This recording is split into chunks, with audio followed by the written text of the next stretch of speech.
En primer lugar, quiero agradecer profundamente y en nombre del CEJA al órgano judicial y en particular al presidente de su Corte Suprema, Hernán de León, por el acompañamiento en la ejecución de este seminario que nació, como decía Hernán ayer, como una conversación informal hace más de un año atrás, en un curso en donde conversábamos sobre cómo comenzar a trabajar en conjunto, y allí se comenzó a diseñar este seminario que estamos concretando. Así que, Hernán, realmente muchas gracias por tu acompañamiento y principalmente el acompañamiento de la Corte Suprema de Panamá. También agradecer a la Procuración General de la Nación, al Instituto Colombo Panameño de Derecho Procesal por acompañarnos, al Gobierno de Canadá por financiar gran parte de este encuentro y a la Fundación Konrad Adenauer también por ser una institución central en la realización de esta actividad. Esta actividad se realiza en un contexto en donde ya han transcurrido más de 25 años de experiencias a la justicia penal en América Latina y el Caribe, desde aquel Código de Julio de 1994 en Guatemala. Hemos recorrido reformas en prácticamente todos los países y se han acumulado experiencias que nos permiten volver a mirar hacia atrás y pensar qué es lo que se ha hecho y cómo podemos seguir fortaleciendo el sistema adversarial. Solamente la justicia federal de Argentina, Brasil y Cuba tienen sistemas mixtos o inquisitivos. Argentina en su justicia federal con un código sancionado en diciembre de 2014 y suspendido hace prácticamente 3 años. Brasil con un código de la década del 40 sancionado en plena dictadura de Getulio Vargas con un carácter marcadamente inquisitivo, y Cuba, tal como mencionaba Juan hoy en la mañana, con un sistema mixto que prácticamente tiene toda su etapa de investigación de forma escrita. Y en ese contexto de acumulación de experiencias es que hemos, en conjunto con la Fundación Konrad Adenauer y su programa de Estado de Derecho para Latinoamérica, hemos recuperado un antiguo estudio comparativo sobre la justicia penal adversarial en América Latina que se realizó en el 2001, coordinado por Julio Mayer, Kai Ambos y Jane Wojcik, que tomamos como base y hemos dado continuidad para realizar durante todo el año 2018 este estudio que estamos presentando en el día de hoy, y que de hecho las mesas redondas que hemos visto durante el día de hoy son en realidad la presentación de los hallazgos locales que están contenidos en este estudio, que ya se encuentra desde el día de hoy disponible en la página web de CEJA, que es www.cejamericas.org. Este estudio que estamos presentando en el día de hoy tiene ciertas características que me interesa mencionar y que para nosotros, y cuando digo nosotros lo hago también en nombre de la Fundación Konrad, son muy importantes y quisiéramos trasladarles. En primer lugar, que este estudio tomó la realidad de 19 países de la región.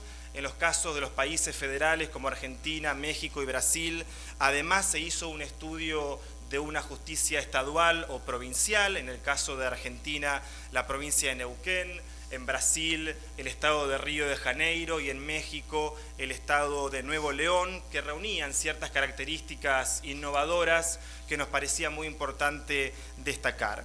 El segundo punto tiene que ver con un criterio de género que hemos adoptado, y en el caso de CEJA, a partir de una decisión de nuestro director ejecutivo, de Jaime Arellano, de transversalizar la política de género en todas las actividades de nuestra institución, y que nos permitió, y nos parece muy importante, y quiero resaltar esta decisión, tener en este estudio más del 50% de autoras mujeres, a diferencia de ese primer estudio que les mencionaba, en donde fueron todos hombres los que habían escrito los informes locales, y esto a partir de esta decisión interna de CEJA y luego también a partir de una decisión compartida con el programa Estado de Derecho de Latinoamérica de la Konrad, hemos ejecutado, y que nos parece importante no solo mencionar, sino ojalá que se replique en todos los estudios de estas características.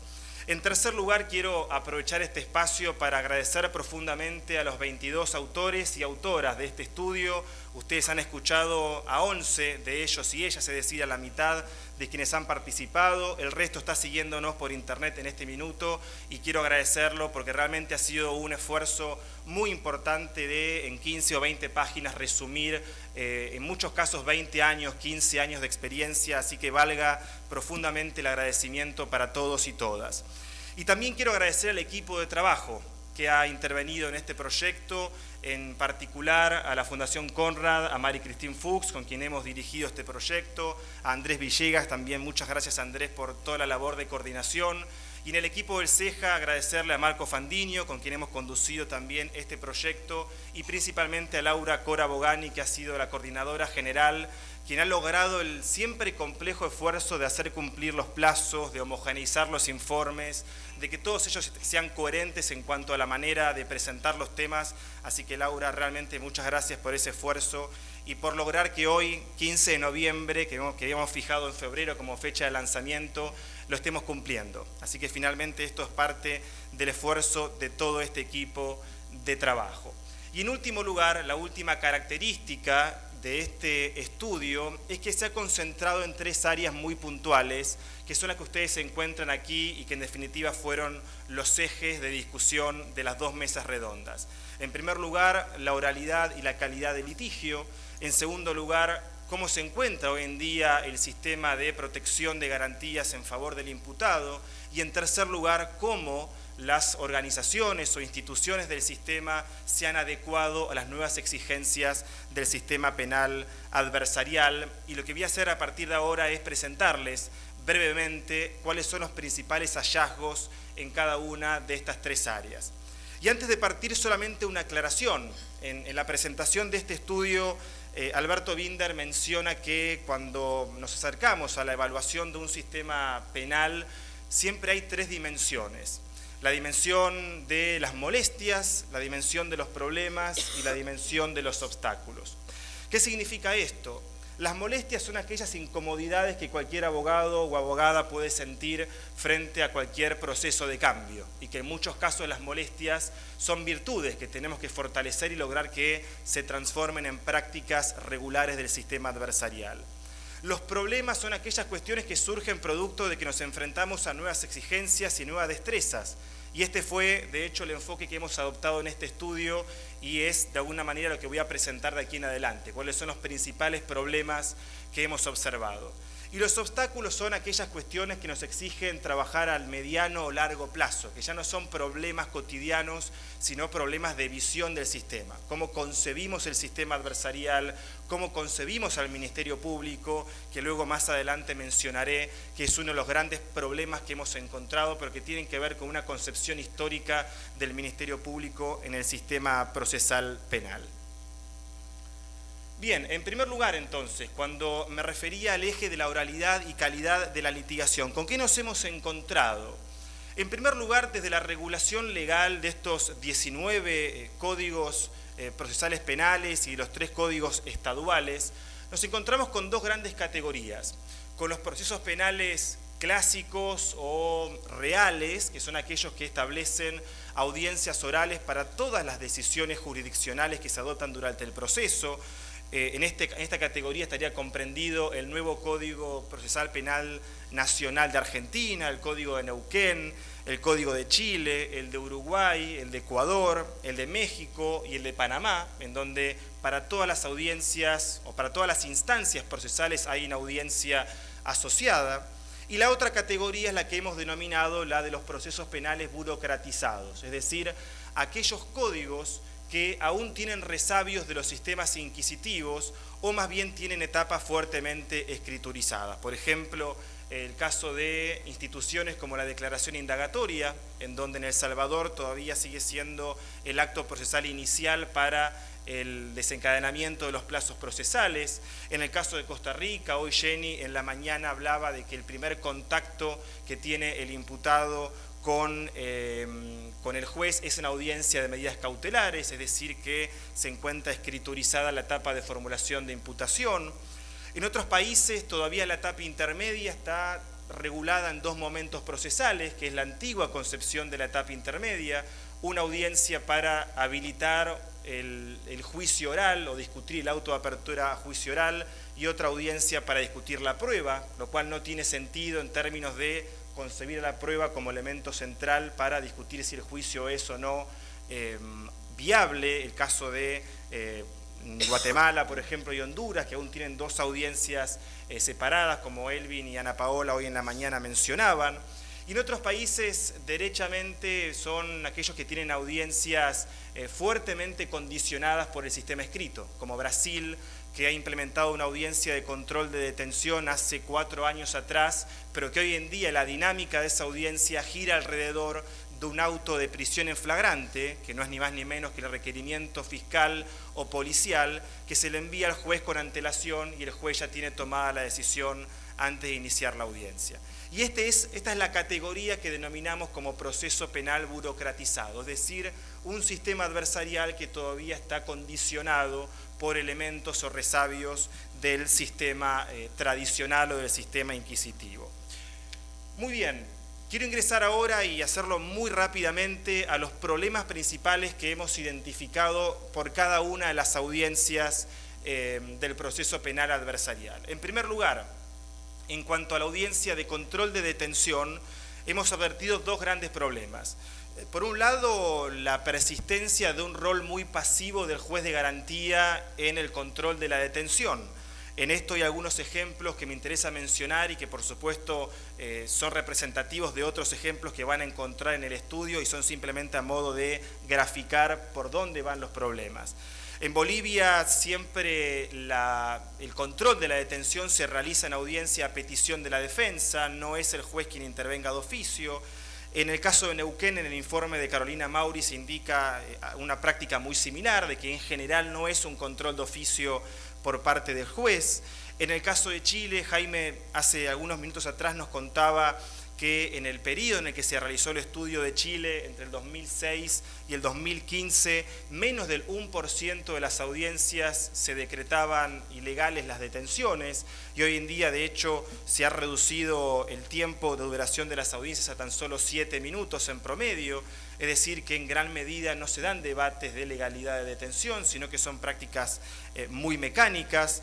Y en este sentido lo que vemos es que el juez tiene todavía un potencial muy grande, ya sea por la definición del juez de garantía, que es un juez llamado a controlar las garantías del imputado y su efectivo cumplimiento, y sino también por las propias exigencias que los tratados internacionales colocan en cabeza del juez, como decía hoy Ana Dulce a propósito de la experiencia de México, en términos de ser muy proactivos en garantizar de que no haya ningún tipo de afectación o vulneración a las garantías del imputado. Y el segundo problema con el que hemos advertido en estos 22 estudios y realidades nacionales tiene que ver con la preeminencia del expediente en muchas audiencias. En el caso de Brasil, recién lo mencionaba, en donde la audiencia prácticamente gira en torno al escrito que envía la policía o el Ministerio Público, y en Costa Rica, en donde directamente esta audiencia no se realiza y el primer contacto es en la audiencia de medidas cautelares. Y en esto hay todavía un ejercicio muy pendiente de capacitación en audiencias de control de detención, que es un tema que en general no se ha trabajado en nuestra región. La segunda audiencia, en la audiencia de formalización, nos encontramos con que de los 22 sistemas que hemos analizado, tan solo está regulada en 10 de ellos. Solamente 10 sistemas tienen audiencias, ya sea de formulación de imputación, formalización de la investigación, audiencia de primera declaración, como se denomina en Guatemala, pero indistintamente del nombre, es la audiencia en donde el imputado toma conocimiento de los hechos por los cuales está siendo investigado. Y allí nos encontramos también con dos situaciones muy problemáticas en términos generales. La primera es una litigación muy formal de todos los intervinientes y particularmente de la acusación. En Chile se dio cuenta de que las partes litigan mecánicamente. En Ecuador, el informe de Diego daba cuenta de que la fuente principal del Ministerio Público es el parte policial, lo cual nos lleva a una información de muy baja calidad al momento de informarle al imputado cuáles son los hechos, motivos por los cuales se lo comienza a investigar. En el informe de Guatemala también se explicaba que cometen la falencia de relatos extensos y muy largos que en definitiva marean al imputado. Nosotros siempre en nuestros cursos llamamos a esa práctica la formalización-relación, es decir, cuando el fiscal dice probablemente el imputado sería responsable de un delito que en realidad estaría estipulado en el código, cuando nunca le estoy diciendo al imputado quién fue, qué hizo, dónde lo hizo, qué hizo y cómo lo hizo. Y en este sentido también tenemos un segundo problema que hoy Delia de Castro en la mañana explicaba sobre el contexto de Panamá, que es la confusión que existe entre la formalización de la imputación y la discusión de la materialidad de la medida cautelar. Y esto surge tanto por las prácticas del sistema, en donde los defensores muchas veces adelantan cuestionamientos a la etapa de formulación de imputación, y también por un déficit legal. Cuando uno observa cómo está regulada la formalización de la investigación, se encuentra que hay diferentes modelos, o dos grandes modelos. Un modelo que Chile es su mejor expresión, que es aquella en donde la formalización es una facultad autónoma del Ministerio Público. Es decir, que en principio no se puede cuestionar lo que éste presenta en esa primera audiencia. Otro modelo, que es el del Código de Uruguay, que comenzó a funcionar hace un año atrás, ha cumplido hace unos días atrás un año de vigencia, en donde el juez, así lo dice el Código, debe tener por aceptada la formalización, con lo cual se abre la discusión acerca de cuál es el rol del juez en esta audiencia, si se puede meter o no a hacer un juicio de valor sobre lo que el fiscal presenta, y de hecho hoy Delia lo manifestaba en la mañana claramente en cuanto a cuál es el rol del juez frente a una mala formalización. Debe simplemente corregirla para que el defensor y sobre todo su imputado tomen buen conocimiento, puede excluir la formalización y no tener por presentado el caso, y acá tenemos todavía un debate que en muchos países se está comenzando a dar en términos de cómo comprendemos este instituto de la formalización de la investigación. La tercera audiencia que hemos analizado y que ustedes van a encontrar en el estudio no solamente las conclusiones por audiencia, sino cuál fue la pauta que enviamos a las autoras y a los autores para orientar la elaboración de los trabajos, tiene que ver con la famosa audiencia de medidas cautelares. Hoy Diego hace un rato atrás decía que desde el informe de ILANUD del 89 han pasado 30 años. Ese informe de Elías Carranza y de Zaffaroni, que uno lo podría leer hoy y sería absolutamente actual. Los problemas que se indicaban hace 30 años atrás siguen estando muy presentes. Binder dice que la prisión preventiva es la institución maldita del derecho procesal, porque han pasado 30 años y cuando uno observa las estadísticas de presos preventivos, tenemos países como Bolivia o Paraguay que están en tercer y cuarto lugar a nivel mundial en índice de presos preventivos. En Chile, cuando comenzó la reforma, los indicadores estaban cerca del 23-24% y los últimos datos indican que está en 32% y la tendencia es hacia el aumento. Y la verdad es que uno se cuestiona por dónde pasa el problema, porque hemos saldado el debate normativo, todos los códigos tienen reguladas medidas cautelares, e incluso Brasil, con el Código de 1940, tiene un muy buen catálogo de medidas cautelares.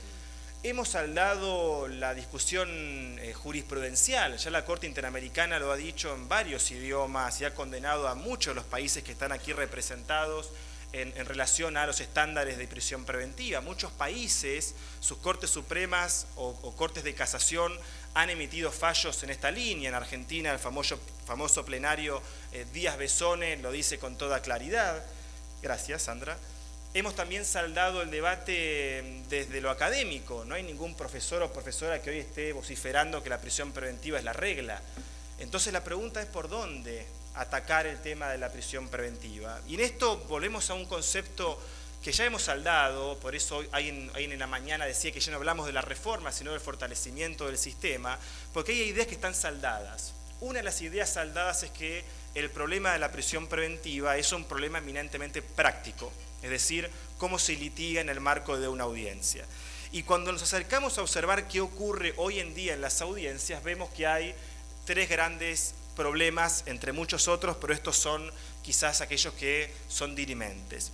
En primer lugar, la ausencia de una estructura que defina los momentos de la audiencia. Todos los códigos lo que hacen es establecer los supuestos de procedencia de una medida cautelar, pero no establecen cómo se sustancia la audiencia. En el caso de Bolivia, la entrevista con muchos jueces y juezas, fiscales también, daba cuenta de que esto es un gran problema, cómo se realiza, cómo se dinamiza la audiencia de cautelar. En Cuba, hoy Juan en la mañana nos explicaba que en 1977 se suprimió la audiencia verbal para la imposición de medidas y en 1994 se le entregó esta función por escrito al Ministerio Público, es decir, que hoy no tenemos una audiencia de discusión de medidas de coerción, con lo cual tenemos en esto un primer problema normativo, es decir, cómo le damos estructura a esta audiencia de medida cautelar. En segundo lugar, tenemos un problema en el ámbito de la calidad de la información. es decir, cómo se litiga en esta audiencia. En Bolivia hicimos un estudio hace 1 año y medio atrás en el que participamos con un equipo bastante amplio del CEJA y nos encontramos con prácticas que, por ejemplo, colocan la carga de la prueba en cabeza del defensor y su imputado. Y no solamente esto, sino que además se le exigen ciertos certificados. De hecho, en las salas de audiencia hay carteles que así lo indican, en donde se le pide, por ejemplo, al imputado que para acreditar su arraigo presente un certificado de arrendamiento por escrito. Cuando uno conversa con imputados e imputadas, hemos tenido la posibilidad de visitar algunas cárceles del país. Algunos casos fueron realmente muy conmovedores. Yo recuerdo uno de un imputado de un chico colombiano de 19 años, que no solo no había entendido nada de lo que había pasado en la audiencia, lo primero que me preguntó fue: no sé por qué se me impuso una prisión preventiva, pero dejando esto a un costado, el punto a que quiero llegar es cómo exigimos un certificado de arriendo por escrito cuando el 70-80% de los arriendos en Bolivia son orales, producto de que es la práctica habitual arrendar y acordar oralmente. Es decir, que tenemos en este punto, en cuanto a la calidad de la información, un sinsentido que quizás no es representativo de la región, pero da cuenta de cómo hoy en día hemos llevado la audiencia de cautelar a un extremo en donde le exigimos al defensor y a su imputado que acredite su arraigo cuando todos sabemos que esto está siempre en cabeza del Ministerio Público. También hemos visto deficiencias que se han explicado en Ecuador y en Neuquén en cuanto a información muy débil del presupuesto procesal, es decir, seguimos discutiendo categorías históricas como el monto de pena, la categoría del delito. Estamos lamentablemente siendo objeto de contrarreformas como estos grandes peligros para la seguridad de la sociedad o de la víctima, que en muchos casos, en el caso de Chile, son aquellos en donde principalmente procede la prisión preventiva. Y uno se cuestiona hasta dónde un peligro para la sociedad es fácilmente acreditable o no. Es muy sencillo acreditar que el imputado, cuando ha superado, como decía Jaime hace un rato atrás, el ámbito de la materialidad, es muy sencillo acreditar de que va a ser un peligro para la sociedad. Porque yo ya he acreditado que hay un hecho, que ese hecho es un delito y que el imputado o la imputada tuvo cierta participación responsable en él. Con lo cual la acreditación de este supuesto es muy sencilla en cabeza del Ministerio Público. Y estos son también incentivos desde el ámbito legal. Y el tercer problema en la audiencia de cautelar, sobre el que vamos a discutir quizás un rato más adelante, es el de la ausencia de fijación de plazos, de duración de las medidas y de mecanismos de supervisión. Muchas veces conversando con jueces o juezas manifiestan una preocupación que yo ya he ido entendiendo y compartiendo. ¿Qué incentivos tengo para aplicar una medida cautelar distinta a la prisión preventiva cuando sé que nadie la va a controlar? ¿Qué incentivos o desincentivos tiene el fiscal para pedir una medida cautelar cuando sabe que él no se va a hacer cargo de controlarla? Y esto juega muy perversamente para que el fiscal pida una prisión preventiva o cualquier medida porque sabe de que él no se va a hacer cargo de esto. Con lo cual tenemos que poner en discusión cómo vamos a organizar lo que llamamos el sistema de respaldo de la decisión judicial. ¿Cómo aseguramos que sea legítima esa decisión, legítima en términos de que se va a cumplir y alguien se va a hacer cargo de cumplirla? Y esto tiene que ver con cómo el juez conduce la audiencia. Es decir, si un juez al finalizar la audiencia, es decir, al haber dictado una medida cautelar, le exige a la acusación que dé cuenta de quién se va a hacer cargo de controlar la medida, cada cuánto se va a dar seguimiento a ella, a dónde tiene que recurrir el imputado o a la imputada para poder acreditar que está sometiéndose al proceso, cuánto va a durar la medida, cuál es el plan de investigación que tiene el Ministerio Público. Hoy en la mañana, no me acuerdo quién, hablaba de la relación que tiene que existir entre la duración de la investigación del fiscal y la duración de la medida cautelar. Yo recuerdo un caso en Argentina realmente muy paradigmático, en donde el fiscal le pide al juez de garantía 1 año y medio de duración de la prisión preventiva. Y ese juez hizo una pregunta que es ¿por qué? Una pregunta tan básica de decirle ¿por qué quiere usted encerrar a una persona 1 año y medio? Y el fiscal le responde porque todavía no me entrevisté con la víctima. Dice, discúlpeme fiscal, ¿usted me está diciendo que su principal clienta no la pudo llamar por teléfono? No tuve tiempo, agarré el caso hace 15 minutos. Bueno, mire fiscal, yo le voy a hacer un cuarto intermedio, le voy a dar mi teléfono del tribunal, llame a la víctima y después cuénteme del cuarto intermedio qué es lo que le ha dicho.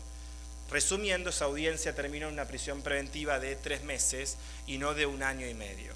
Es decir, que estas preguntas, que son un ejercicio desde la posición del juez, creemos que tiene que ser una práctica mucho más extendida. Es decir, cómo empujamos desde esta función pedagógica del juez a que el fiscal dé cuenta de cuál es su plan de investigación. Y si el fiscal no tiene claro su plan de investigación, el juez no puede habilitar una medida de coerción de estas características. Bien, avancemos a la audiencia de salidas alternativas entendidas como suspensión condicional del proceso y acuerdos reparatorios. Aquí nos encontramos nuevamente con un rol muy pasivo del juez en el control de los acuerdos. Y en este sentido creemos de que, sin perjuicio de que el sistema adversarial reposa en la estrategia de las partes, tiene que haber un control no solamente de los requisitos formales, como se dio cuenta en Costa Rica y Honduras, que la práctica habitual es chequear simplemente el cumplimiento de requisitos formales, sino cuál es el mérito del acuerdo. Si yo tengo un millonario que quiere pagarle a una víctima pobre $25 por un gasto de una lesión que salió en $1000 y la víctima está de acuerdo porque le es suficiente y la verdad que ese dinero igualmente le sirve, ¿yo como juez puedo habilitar ese acuerdo igualmente? ¿Es realmente un acuerdo equitativo?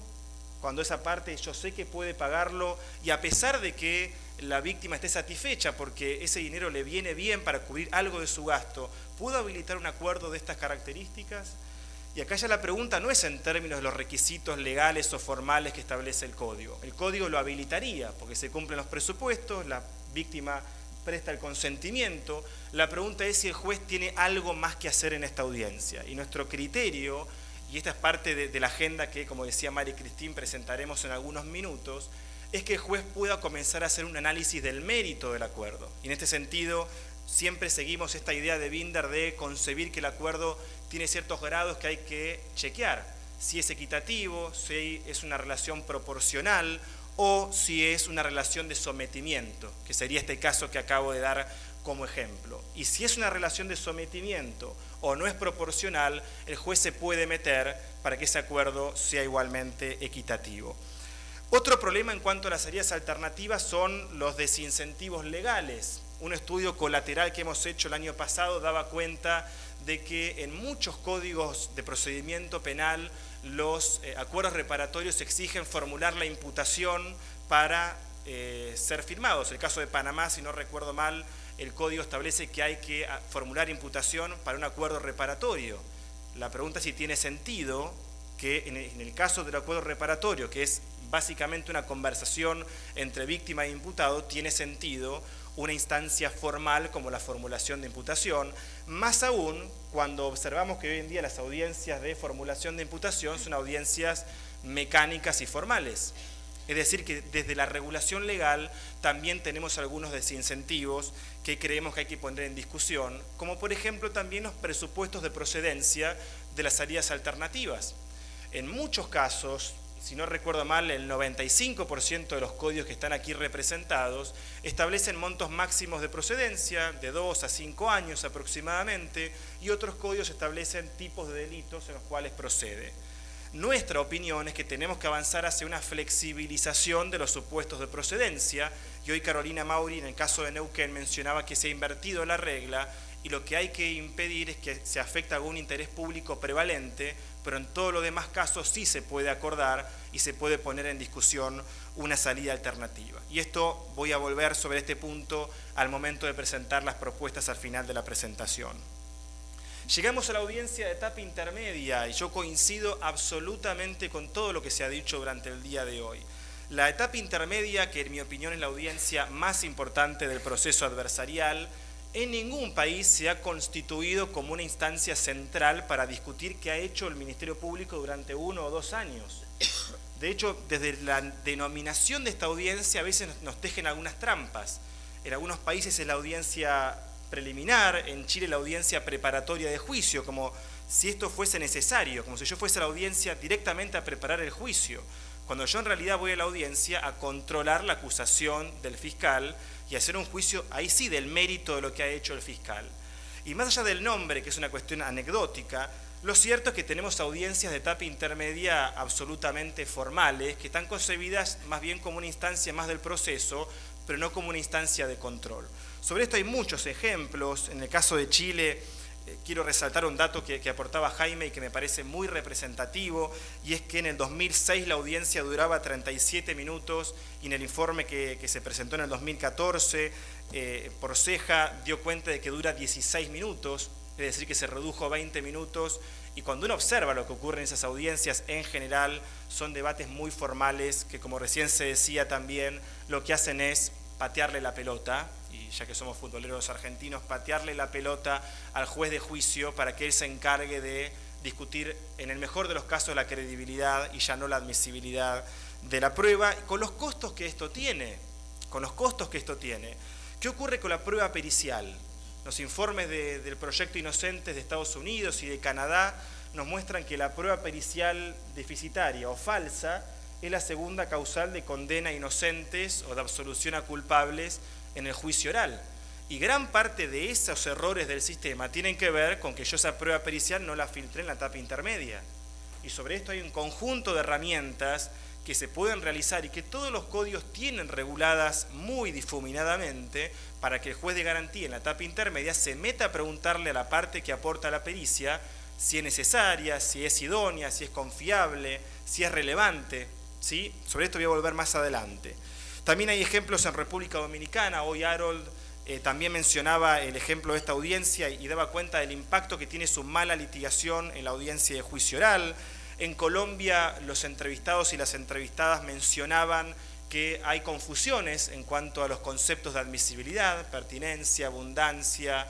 De hecho, hemos encontrado en un estudio que hicimos 18 conceptos distintos que todos nos conducen a la relevancia o pertinencia. Es decir, que tenemos un gran problema en esta audiencia e incluso en algunos países como Bolivia se eliminó en el 2014 y como Jenny y Ana Paola hoy nos contaban, se está analizando en Costa Rica y Honduras eliminar esta audiencia. Pero sí creemos que, y como dice Alberto Binder, gran parte de las decisiones de política procesal pasan por cómo se controla la acusación y en definitiva el trabajo que ha hecho el fiscal durante ese año o 2 años de investigación. Y por último llegamos a la audiencia de juicio oral que hoy en día todos los países y todas las provincias o estados tienen en América Latina. El último país que tuvo juicio escrito fue la provincia de Santa Fe en Argentina hace 4 años atrás, es decir que hoy en día todos los países tienen juicio oral y muchos de ellos con mucha más antigüedad que la oralidad en las audiencias previas. Sin perjuicio de ello nos encontramos con 2 grandes problemas, o un gran problema, que es la persistencia del rol activo del juez en la generación de estas famosas preguntas aclaratorias que lejos de aclarar lo que hacen es producir información y examinar al testigo como si fuese prueba de cargo. En el caso de Brasil, en el 2008, se hizo una reforma muy profunda en donde se establecieron reglas de litigación en juicio oral que hoy en día están desnaturalizadas producto de este rol activo del juez. Sin perjuicio de esto, hay experiencias muy interesantes. Hoy Juan, a propósito de la experiencia de Cuba, mencionaba que el Tribunal Supremo Popular emitió una guía metodológica para llenar los vacíos legales y poder entregarle herramientas a los jueces y litigantes para ordenar la audiencia, que nos parece una muy buena práctica que siempre llamamos a replicar. Los códigos, decimos nosotros, son maquetas, no van a establecer las reglas completas del juego. Y cuando uno ingresa a esa maqueta, a esa casa, encuentra que está el inodoro en la cocina, está el lavarropas en el techo, es decir, que los operadores comienzan a desarmar esa maqueta y se arma un gran desorden. Y allí es donde una Corte Suprema, en este caso el Tribunal Supremo Popular, tiene un rol que jugar en cuanto a ordenar las reglas y poder otorgarle protocolos de juzgamiento o protocolos de dinámica de audiencia para ordenar lo que los códigos, yo creo, no deberían estipular, que es el detalle de la dinámica de cada una de las audiencias. Y otro punto que también fue objeto del estudio tiene que ver con la regulación del juicio por jurados. Ustedes saben muy bien que el juzgamiento por jurados populares ha estado en el centro del diseño de las constituciones políticas de todos los países de nuestra región. En muchos países se encuentra aún regulado en sus constituciones, como Argentina, Colombia, Uruguay, México ya hace 100 años que tiene regulado el juicio por jurados en su constitución.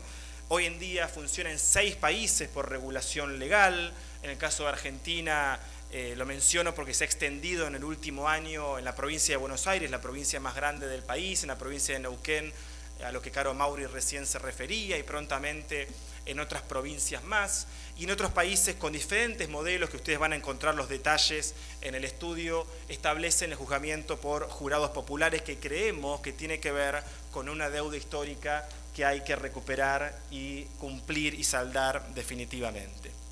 Bien, esto en cuanto al primer eje, es decir, cómo hoy en día se litigan las audiencias del sistema adversarial. Quiero ingresar al segundo, que tiene que ver con cómo hoy en día se protege el sistema de garantías. Pero, ¿qué es el sistema de garantías? Será la pregunta que quizás algunos se realicen. El sistema de garantías tiene que ver con los principios que se traducen en herramientas concretas que protegen a todo ciudadano de los abusos de poder. Y lo que dice Ferrajoli es que el sistema de garantías se integra de 3 dimensiones que operan conjuntamente. La teoría del delito, es decir, cómo garantizamos que ese hecho se formalice en base a ciertas regulaciones, que sea un delito o un hecho que reúna el principio de culpabilidad, de lesividad, de proporcionalidad. En segundo lugar, en este sistema de garantías, la teoría del juicio, es decir, cómo se va a sustanciar el proceso. Aquí tenemos los principios de inmediación, de imparcialidad, de contradicción, de oralidad que organizan el proceso. Y en tercer lugar, la tercera dimensión es la de la teoría de la prueba, es decir, cuáles son los obstáculos que el acusador debe superar para lograr una condena o una decisión en su favor. Por eso decimos que las reglas de la prueba son obstáculos para el acusador, no son exigencias para el imputado y su defensor. ¿Qué ocurre con este sistema de garantías? Yo me voy a concentrar en 3 áreas porque hablar de todas implicaría que se aburran de escucharme. Quiero concentrarme tan solo en 3. En primer lugar, en cuanto al ejercicio del derecho de defensa, hoy Elvin hablaba de la defensa penal efectiva y de un estudio que se realizó en términos regionales hace algunos años atrás. Y en este punto encontramos que todavía hay muchas prácticas de ejercicios formales o pasivos de la defensa técnica.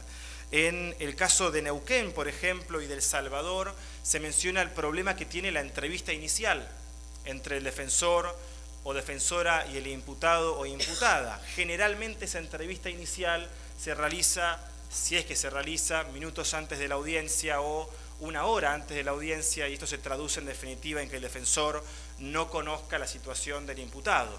Yo siempre recuerdo una experiencia muy reciente en Chile que nos contó un juez de garantía, que era un caso en donde un imputado había sido golpeado por carabineros. En la audiencia de control de detención, el defensor no había tenido posibilidad de reunirse con el imputado, llegó a la audiencia cuando ya el imputado estaba sentado, que tenía rasgos muy claros de violencia policial, y el juez le pregunta al imputado qué es lo que había sucedido en la detención, por quién había ejercido esa violencia sobre él, y el imputado no respondía.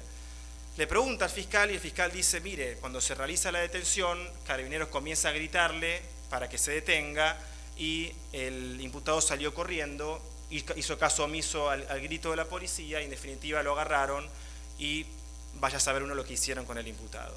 Le pregunta al defensor, bueno, ¿qué es lo que ocurrió? Mire, la verdad no tuve tiempo de entrevistarme con él.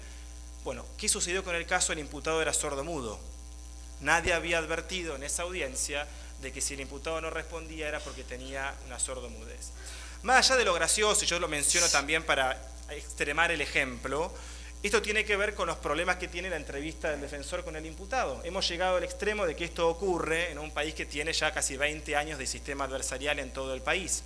Y esto tiene que ver con lo que Elvin hoy decía en términos de cómo llevamos los estándares de defensa desde una lectura formal hacia el ejercicio político y técnico que se traduciría en garantizar de que el defensor se entreviste con el imputado. Es decir, como un juez en esta audiencia, antes de iniciar cualquier discusión, se asegura de que el defensor se reunió con el imputado. Si no se reunió, mire defensor, tómese 10 minutos para conversar con el imputado y tras esto comenzamos la audiencia. Y esta pregunta muy básica, en general, no la observamos en el sistema y tiene que ver con estos pequeños cambios que queremos ir conversando con ustedes. Y en cuanto al ejercicio de la defensa, simplemente y en función del tiempo mencionar lo que Juan Mendoza hoy mencionaba como el modelo de abogacía cubano de la ONBC, que ha permitido garantizar un acceso igualitario al ejercicio de defensa y que nos parece interesante como experiencia en términos comparativos.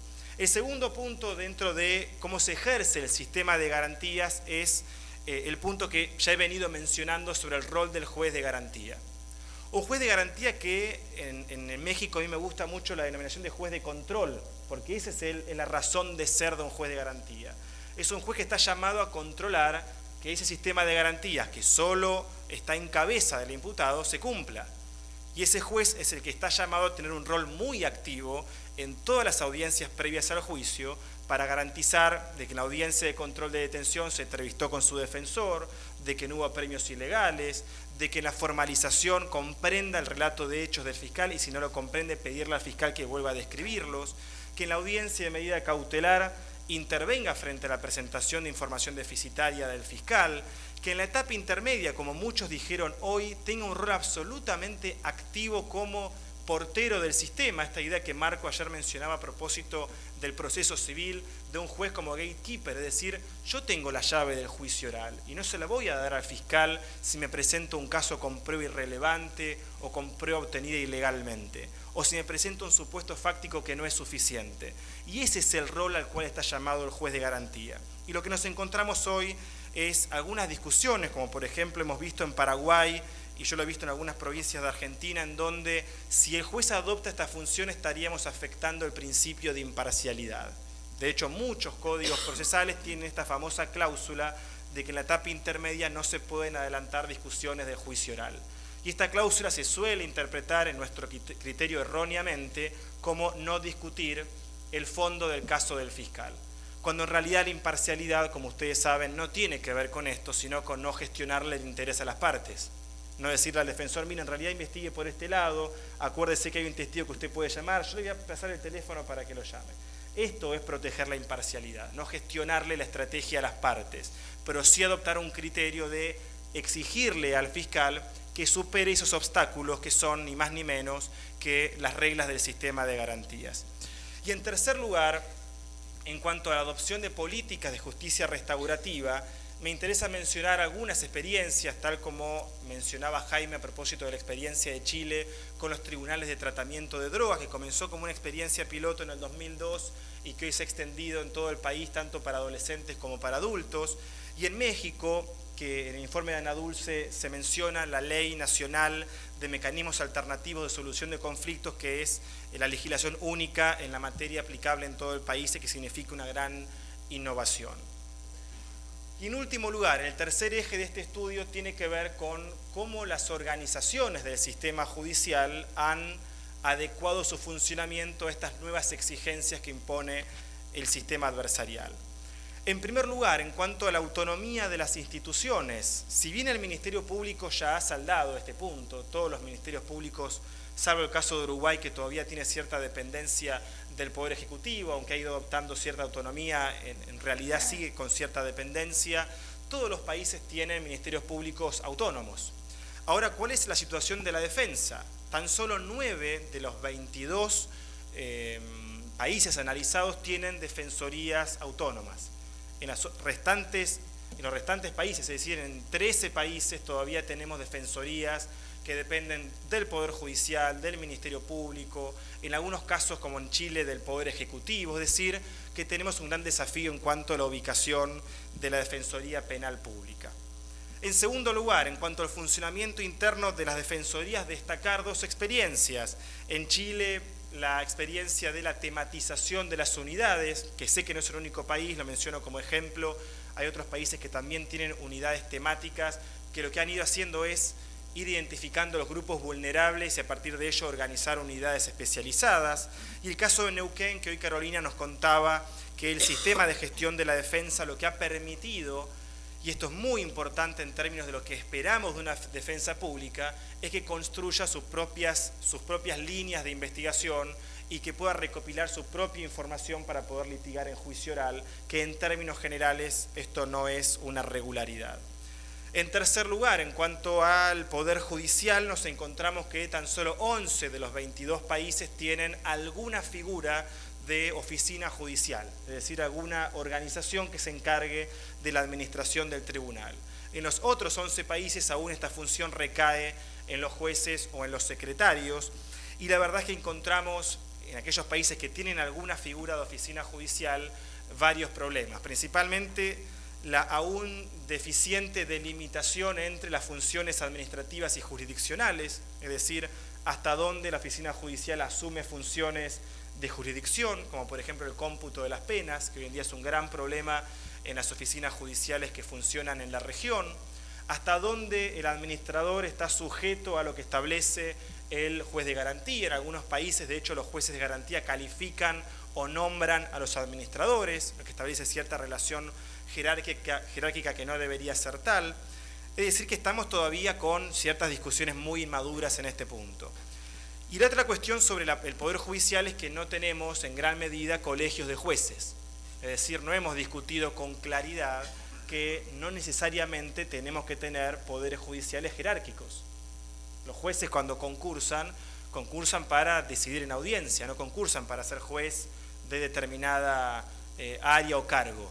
Los jueces son jueces de la nación que pueden intervenir indistintamente en la audiencia inicial o en la audiencia de juicio oral, con las prevenciones que esto lleva en cuanto al principio de imparcialidad.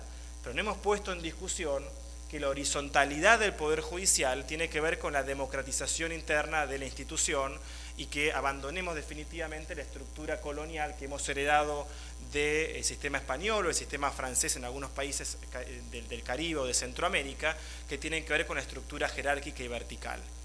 Y por último lugar, en cuanto al Ministerio Público, si bien es cierto que ha transitado un proceso de enormes cambios, en algunos países no existía, como en Chile, en otros, como en Guatemala, si no me falla la memoria, había 24 fiscales a comienzo de la década del 90, es decir, estamos saliendo de ministerios públicos débiles o inexistentes, y hoy en día tenemos instituciones muy fuertes y que de hecho han logrado, como en el caso de Guatemala, a partir de las últimas gestiones de las fiscales generales, condenas en casos muy complejos, y en otros países estamos viendo también cómo los ministerios públicos lentamente comienzan a asumir la gestión del 100% de la carga del sistema. Sin perjuicio de esto, en tan solo 10 países están institucionalizadas las direcciones o unidades de análisis criminal, que son unidades pensadas ya no en la investigación de cada caso individual, sino en poder identificar qué fenómenos criminales se encuentran detrás de cada delito. Hoy en día sería muy ingenuo pensar que el robo de un celular, la desaparición de una persona o el narcotráfico tienen que ver con delitos individuales. Y sería mucho más ingenuo pensar que esto tiene que ver con una cuestión de marginalidad social. Hoy en día, si queremos atacar la pobreza, no es por marginalidad o por criminalidad, sino por razones de justicia social que van por otro carril. Hoy en día la criminalidad en nuestros países se regula en base a la codicia, en base a ciertos mercados económicos que permanentemente hacen ejercicios de costo y beneficio en cuanto a ganancias económicas. Hoy en día desaparece un auto en Sudamérica y aparece en modalidad de venta de autopartes en Centroamérica, y esto no tiene que ver con una cuestión de pobreza o marginalidad, tiene que ver con grandes estructuras que se encargan de movilizar recursos.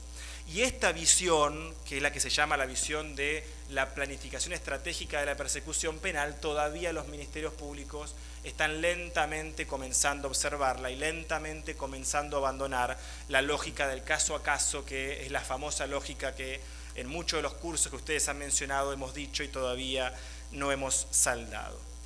Muy bien, lo dejo hasta aquí. Ahora, tal como mencionaba Mari Cristina, ingresaremos a un debate sobre las propuestas. Aquí están los 3 grandes títulos. Yo quiero contarles inmediatamente a partir de ahora cuáles son las 3 grandes propuestas que tenemos para poder fortalecer el sistema adversarial. En gran medida se van a trasladar en acciones concretas que vamos a presentarles y que a partir del 2019 estaremos trabajando desde el CEJA, también con el apoyo de la Fundación Conrad en alguna de estas propuestas, y que por supuesto están todos y todas invitados e invitadas a ser parte de este esfuerzo regional. Nuevamente muchas gracias y ojalá tengamos